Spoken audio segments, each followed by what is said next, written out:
It's an incredible honour, you know. I mean, I'm humbled by it. I thought it was a joke at first, to be honest. When I first got the first phone call, I thought somebody was winding me up.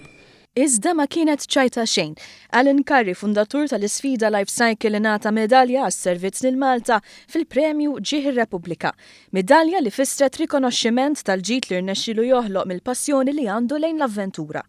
Waqt it-tnedija tal-LifeCycle Challenge 2017 nhar il-ġimgħa, Curry wera s-sodisfazzjon tiegħu għal fatt li l-ġid li jinħoloq kull sena minn din l-isfida qed jiġi rikonoxxut. There's people out there doing probably a lot more than we are doing. I'm doing something I really enjoy. I don't feel that I'm doing anything special, but obviously other people do. And hopefully, you know, we're doing a bit of good at the same time. So yeah, I was as nervous as hell, believe me, but it was great, you know. Curry qal ukoll li jemmen li l-kisba tiegħu ġibdet l-attenzjoni tal-medja mhux fuqu bħala fundatur imma fuq il-prinċipju wara LifeCycle. I don't see us ever stopping, but I mean, you never know. You can't tell. It's a very small pool of money out there. We're asking for money every year. There's a lot of good charities out there doing the same thing.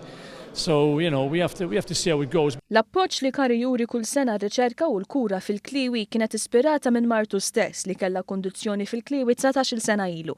L-isfida li ħoloq il-fundatur flimkien ma' sħabu xejn mi faċli, iżda dan ma kien ebda xkiel għall-imħabba li Curry għandu lejn iċ-ċikliżmu. It's very, very hard, but at the same time you get a lot out of it yourself as well as doing hopefully some good for the renal patients. So it's you know, I love this. I just love this type of thing. You know, if I wasn't doing it for the renal unit, I would probably be doing it on my own back as well. So it comes quite natural to me.